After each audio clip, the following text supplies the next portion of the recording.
ये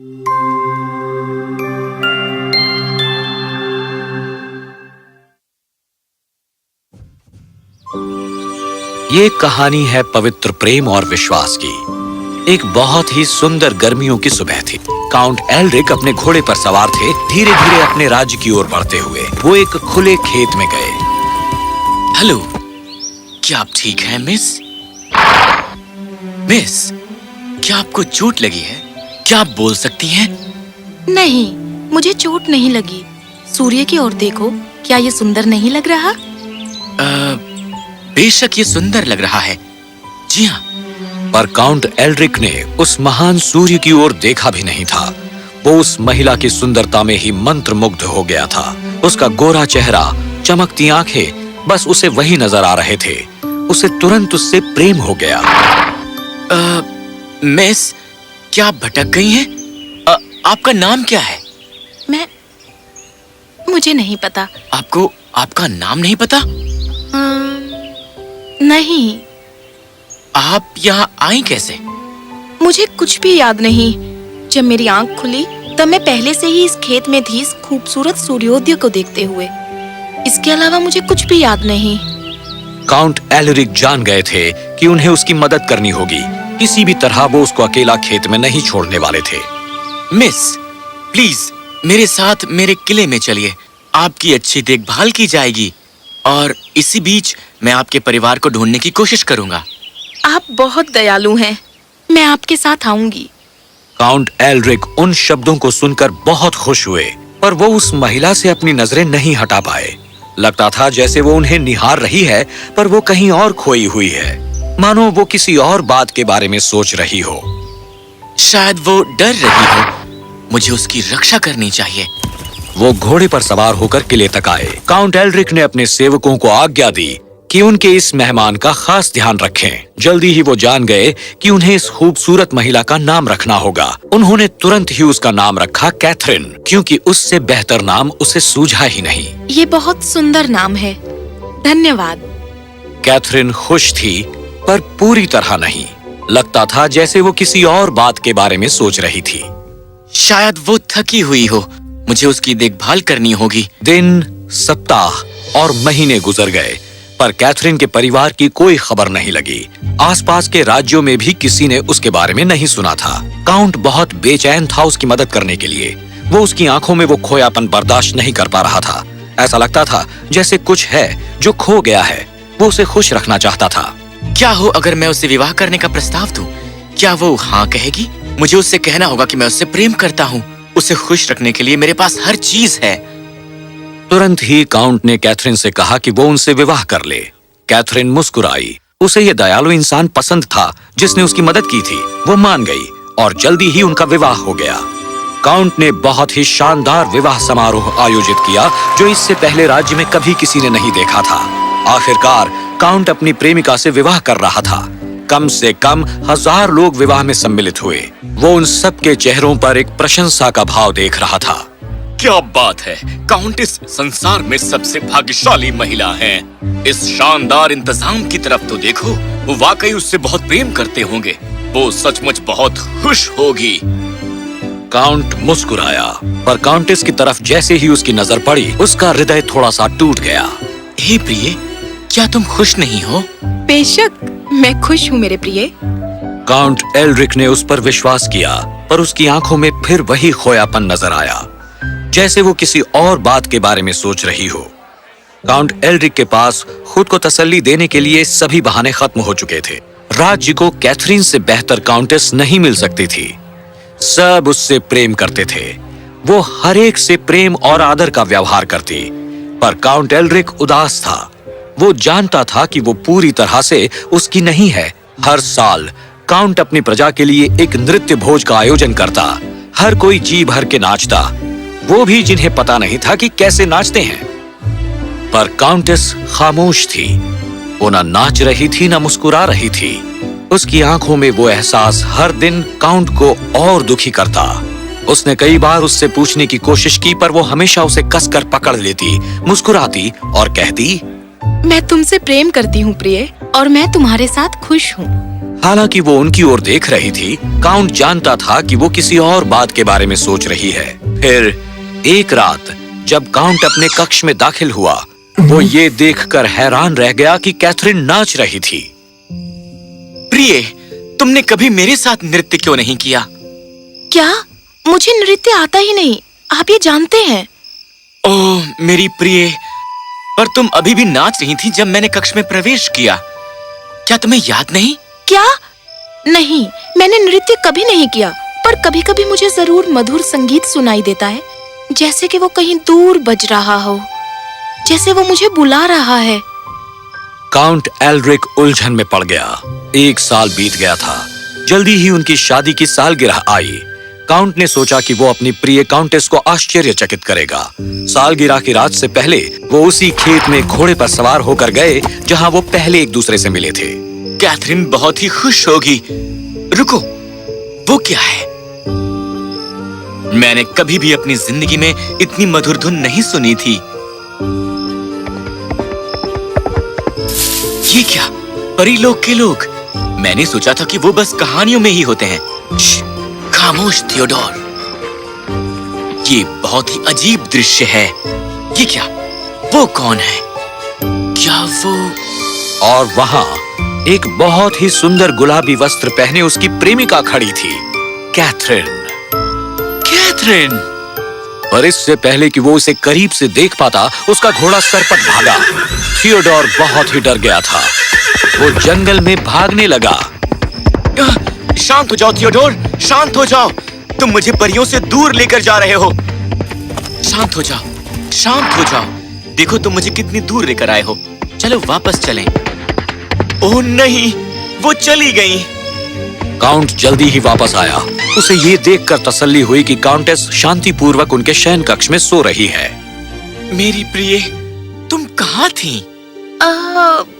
क्या? मैं सो रही थी। तुम थके लग रहे हो, तुम्हें भी सो जाना चाहिए, बहुत देर हो चुकी है। ये क्या? मैं गलत नहीं हो सकता। ये वही थी।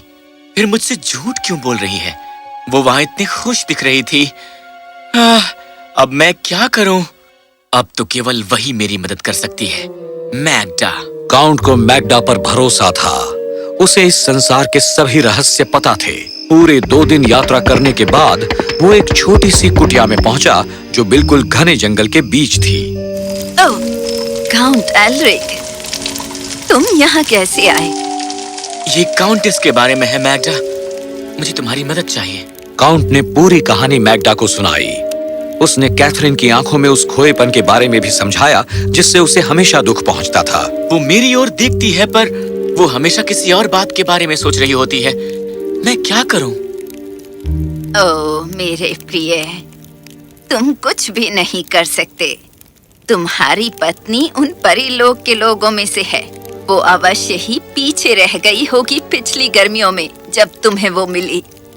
वो उसे पुकारते हैं। वो उनके पास हर गर्मियों में जाती है नाचने के लिए। फिलहाल शायद वो वापस आ जाए, पर एक दिन ऐसा आएगा जब वो वापस नहीं आएगी। क्या? नहीं, वो सिर्फ मेरी है। क्या कोई तरीका नहीं है जिससे वो अपनी पुरानी जिंदगी हमेशा के लिए भूल जाए और मेरी हो जाए? मुझे कुछ जड़ी बूटियां दो, कोई जादुई खुराक, कुछ भी। मेरे बच्चे, कोई भी जड़ी बूटी या जादू इतना शक्तिशाली नहीं होता कि किसी को अपना अतीत भुला दे। वो हमेशा उससे जुड़ी होगी जहाँ से वो आई है। पर एक बात है। क्या? मैं अभी वो करूंगा। मुझे बताओ। तुम्हारा प्रेम संपूर्ण होना चाहिए, तभी वो अपना अतीत भुला पाएगी। क्या मेरा प्रेम संपूर्ण नहीं है? फिर मैं इसे संपूर्ण कैसे बनाऊं? ये केवल समय तुम्हें सिखाएगा। फिक्र मत करो मेरे बच्चे। घर जाओ और अपने प्रेम में विश्वास रखो। काउंट एल्ड्रिक वापस अपने किले में आया। अब वो अपनी पत्नी के प्रति और विनम्र और दयालु था। फिर भी हर रात वो किले से चली जाती। काउंट ने बहुत सी रातें जागकर बिताई, ये सोचते हुए कि क्या ये वही रात है जो उसकी प्रिय पत्नी को दूर ले जाएगी। और फिर एक दिन ये बहुत हो गया। मैं आज उसके पीछे जाऊंगा और बताऊंगा कि मैं उसे कितना प्रेम करता हूँ। मेरा प्रेम संपूर्ण है और मैं इसे साबित करूंगा। बस बहुत हो गया। कैथरीन, ये मैं हूँ, तुम्हारा पति। मैं तुम्हें ले जाने के लिए आया हूँ। मेरे साथ चलो। मुझे जाने दो। हमारे पास आओ बहन। छोड़ दो मुझे।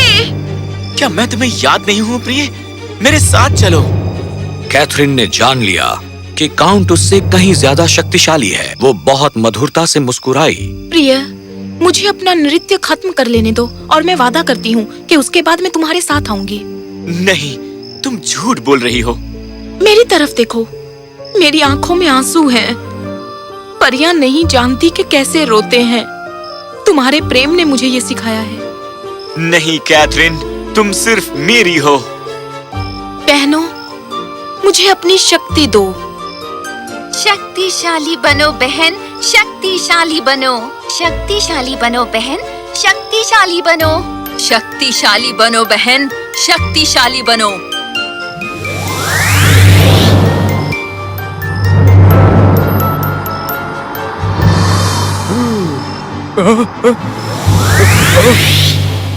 उन्मुक्त बनो बहन, उन्मुक्त बनो। उन्मुक्त बनो बहन, उन्मुक्त बनो। उन्मुक्त बनो बहन, उन्मुक्त बनो।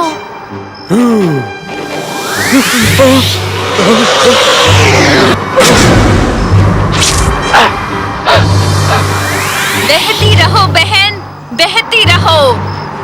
बहती रहो बहन, बहती रहो।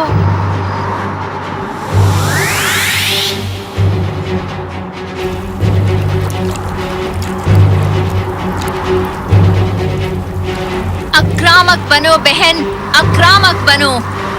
आक्रामक बनो बहन, आक्रामक बनो।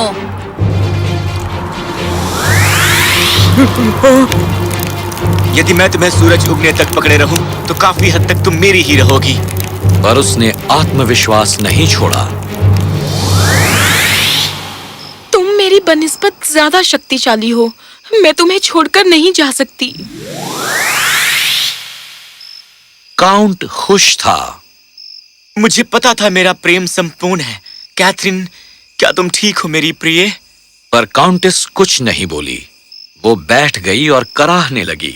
काउंट बहुत दुखी हुआ अपनी प्रिय को नाखुश देखकर। कैथरीन, अगर तुम मेरे साथ रहोगी तो क्या तुम अपने लोगों को याद करोगी और उदास रहोगी? मैं बहुत कम ही उन्हें याद रखूंगी। मैं उदास नहीं होंगी, पर मुझे हमेशा ये महसूस होता रहेगा कि मैंने कुछ खो दिया है। और अगर तुम अपने लोगों के पास वापस चली गई तो क्या तुम मुझे याद रखोगी?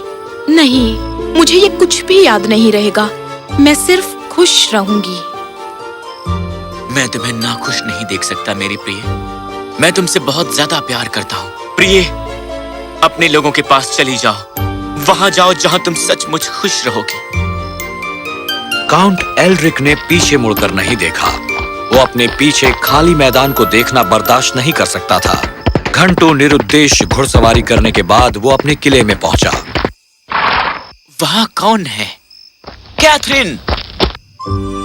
ओह मेरे प्रिय, क्या हुआ था? खैर, जब मेरी नींद खुली तो उस खेत में मैं अकेली थी। मैं वहां कैसे पहुंची? मैं जानती थी तुम जरूर मुझे ढूंढ रहे होगे। ओह प्रिय, कोई बात नहीं। बस यही काफी है कि तुम यहाँ पर हो मेरे साथ। मैं तुमसे प्रेम करता हूँ। मैं भी तुमसे प्रेम करती हूँ। और वो जानता था कि वो दिल से ये कह रही है, क्योंकि उसकी आंखें सिर्फ उसे ही तलाश कर रही थी और उसके अलावा कुछ नहीं। ये काउंट एल्ड्रिक का विश्वास और संपूर्ण प्रेम था जो उसकी प्रिया को उसके पास ले आया। संपूर्ण प्रेम वो होता है जब आप किसी की खुशी से अपनी खुशी से अधिक प्रेम करें।